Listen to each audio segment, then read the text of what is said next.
Just that one thing before we start it. yeah, I just wanted go to ahead, Will. lay the land a little bit because this was, and we can get into more of the like behind the scenes of it afterwards. It's about 10, 11 minutes interview with Dave, myself, and Matas. We were invited to this Call of Duty premiere that he was a part of. And so it was through that. So we asked him a couple of questions about his video game habits and just, how much he likes playing COD and the new game that he was kind of involved with the tournament. So a couple of questions on that to open it up, and then we kind of got into more of his basketball and life and stuff like that. So we're gonna let you guys listen to it now, and then we'll break it all down afterwards. Shout out Joey Spathis. Shout out to Joey with the mic.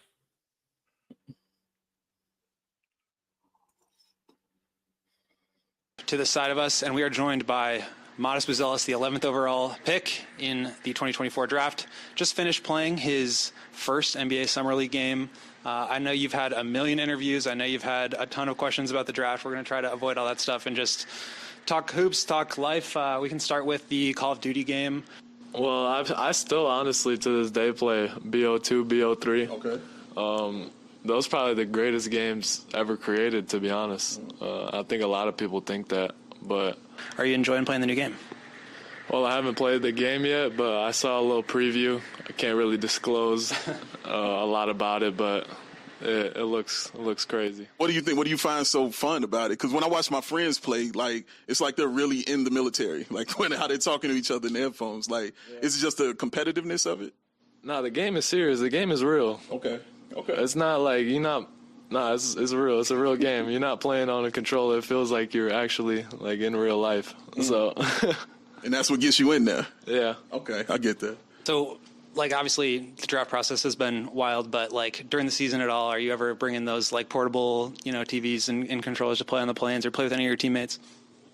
On the planes, no, but when I'm back home, and I have a couple hours off, I'm on the game for sure. It's playing with like old friends from growing up. Yeah. So obviously with video games can get very competitive. Obviously we know you are hyper competitive on the basketball court. And that was one of the things that through like the whole draft process, just getting a chance to know you a little bit, we've come to learn is just like your competitive nature. Has that always been a part of like who you are, and where do you think that started? I don't know where it started, but I feel I want to win everything I do, not just basketball. I mean, if you're gonna do something, at least try to, the least thing you could do is win. Try to win, and that's what I want to do. Now, see, I'm the youngest of 6, so I know you're the oldest brother. Yeah. So I'm sure a lot of that competition that you had, has come with your younger brother. Yeah. So is that kind of where that kind of killer instinct kind of develops at? It starts really young with your brother? Yeah, me and my brother would go at it a lot, because he's younger. He's always trying to test me, but now it's just we know it's all love at the end of the day. But I wouldn't even say it's from him, honestly. It just grew. I don't even know where it came from, but it just grew on me and while playing basketball. Just something that's natural that was just developed in you. Yeah, that's real. What made you pick up a basketball, bro? Like, cause you just seem like a competitive person that wants to compete at everything. What was it about basketball that made you say, I want to pick that up and go with that? I don't know. I honestly don't know. My parents played professionally in Lithuania, but I was in every single sport growing up. But basketball I knew it was in the genes, and I tried to take advantage of it. You've been obviously growing up around the Chicago area. I think you played for Full Package, right? Yeah. So I actually also played for Full Package back in high school. It's like the lowest possible level. But just like, coming up through the ranks, having that kind of like killer instinct, like Dave was saying, with like taking the last shot, even just like watching you today, I mean, going for putback dunks constantly, it just felt like you're constantly trying to like assault the rim, assault the paint. And that's what Billy Donovan III was saying. Is that just kind of like the mentality with all this? Yeah, that's awesome that you played for Full Package. Not well. not well, but yeah.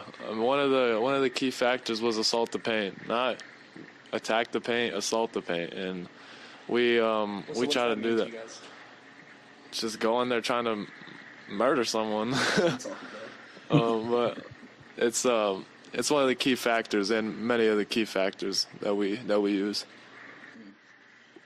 I don't know. I just saw this tat. I just wanted to know what this tat was on your wrist right here. Yeah, it's just all my family, my whole family names, my mom, my dad, my brother, and my older sister. That's dope, man. Yeah. I like that. I was thinking of getting one. I unfortunately just lost a family member, and that's exactly what I was thinking of getting, like the date of birth. Yeah. You know what I'm saying, around the wrist and everything, because I think that's one of the cool things is you're so close to your family. Like even watching your documentary, watching your father stretch you out, you know what I'm saying, those kind of things. Can you talk about, you know, what your mother and your father kind of instilled in you, you know what I mean, to be like, I'm going to be this dude right here? Because you're confident, but you're not cocky. You know what I mean? That comes with humility, and that obviously comes from your parents. Yes, sir. Yeah, I think it's a mix of my mom and my dad. My mom is hyper competitive, and my dad is like very humble, and that's one thing that he teaches me. But you know, yeah, me and my family are very close. We went through a lot of struggles, and that made us who we are today. You know. Yeah. Tattoo just reminds you of every time you see it. Yeah, I like that, man. You know, we have talked a little bit about just like the transition from G League to the NBA level, and I know you've been asked about the jump shot a million times, the weightlifting, all that stuff, but like just from a process standpoint in terms of what you guys are working on in the gym, the strength and conditioning staff that you're working with now, what's been like the biggest surprise or change from where you were last year, even back in high school, and just like that kind of development of understanding what like all the behind the scenes work that you have to put in to be at the NBA level? You gotta work extremely hard, but I mean, it wasn't really a transition.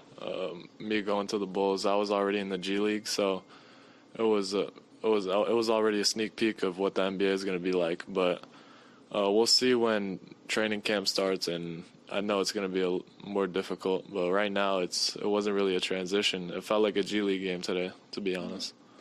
What about like the strength and conditioning stuff? Has there been any changes or adjustments or like new things you're focusing on since joining the Bulls? Honestly, just eating more, but I work hard, so I know that everything's gonna come into place one way or another. But yeah, just eating a lot, lifting still, of course.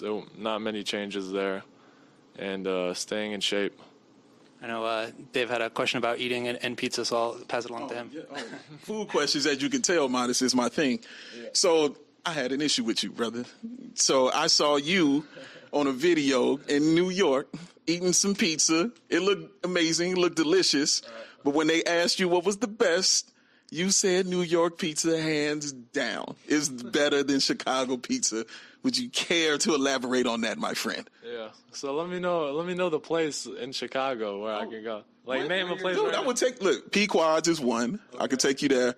If you want to come around where I'm at, I could take you to Italian Fiesta. That's one of them. A lot of people like Lou Malnati's. It's cool. Do you like deep dish? Yeah, but that's not what I'm talking about. You know, Chicago is tavern style. Yeah. That's where we start. Okay. You know, deep dish is a dessert. You know what I mean? Like that, you earned that, bro. I'm talking tavern style, man. Come on, man. We gotta hang out now. They doing you wrong, man. We do. But the pizza looked good. The pizza was crazy though. It was crazy. I don't gotta lie though. No, I don't want you to. Yeah. But no, I'm gonna mess with you. That's all. Yeah. We'll see. I think there's probably some spots in Chicago. Mm-hmm. It's just like I had Giordano's. Yeah. It's not. Cool. It wasn't like the New York one. It was. Agreed. Like New York was so fire. Yeah. No, man, it looked fire. And I gotta ask you, man, since you know you being a Chicago guy, Cubs or White Sox, bro? White Sox. Come on. Okay, you back on the team. You back on the team, Matas. You cool with me. Coming back and playing with the Bulls, a lot of people have been asking you about like how great is it to be drafted by your hometown team. Mm-hmm. I'm curious about the other direction. Like, are there any negatives that you've felt so far about like being home? Like people hitting you up from a million years ago, trying to ask for tickets or whatever. I don't know. What's that been like? Yeah, of course, you know, people are reaching out, but one thing you got to realize is it's okay to say no. Mm. And you got to realize that fast, or, you know, people can take advantage of you really quickly. But no, I don't ever see no negatives. Of course, you know, the only some negative stuff that you can say is when you're on the court, and that's what you got to learn from. But no, I don't see no negatives coming back home or playing for an NBA team. You know. Any like additional pressure being from this team? Is it like kind of would it have? I don't know. We have asked you a bunch about just like the excitement about being back to your hometown team, but does that add any more extra butterflies than there would have been if it was a other random team? No, not at all. I work really hard, so I don't ever feel no pressure. I wanted to ask you about your jersey number because I saw you number 14. Is there something special about that number to you? Yeah, so I used to wear 13, but Torrey Craig has 13. But my dad's well, I was born October 13th, and my dad was born October 14th, so I'm really wearing it for him, and it's really close to 13. So yeah, that's dope. That's dope. I want to know more about like your just like being online. Are you at all like involved in NBA Twitter? Do you like see all the like debates and narratives going around about the NBA? Do you just stay offline? I don't know. I try to stay off the media as much as I can and just focus on the main thing. But of course, when you're laying down in bed, you scroll and you see some BS. But yeah. What's your social media of choice? Social media of choice, Instagram. Okay. Yeah. Top 5 rappers. Or you know what? I'm an underground. I listen to underground. Yeah. Yeah, come on. So I'm Autumn, Jace. Who else is there?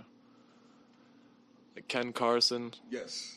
Ken Carson. Man, hold on. Now I gotta see. Yeah. Okay, we get the phone. Let's do it, man. Let's do this. That's an important question. Yes, it is, and I'm glad you understand that it is, my friend. Yeah. It absolutely is. Very important question. Yes, sir, man. Ken Carson is ill though. Yeah, I like Ken Carson. Yeah, for real. Ken is nice. I like that you underground with it though. Yeah. Yeah. Underground. I like that. No. Oh, V's, and Ludfo. Ludfo. Okay. Yeah, that Chicago guy. Yes, sir. All right, that'll be it. That's wrapping it up. Myself, Big Dave, my man Will the Go Gottlieb, man of the hour, Matas Buzelis. Thanks for joining us, bro.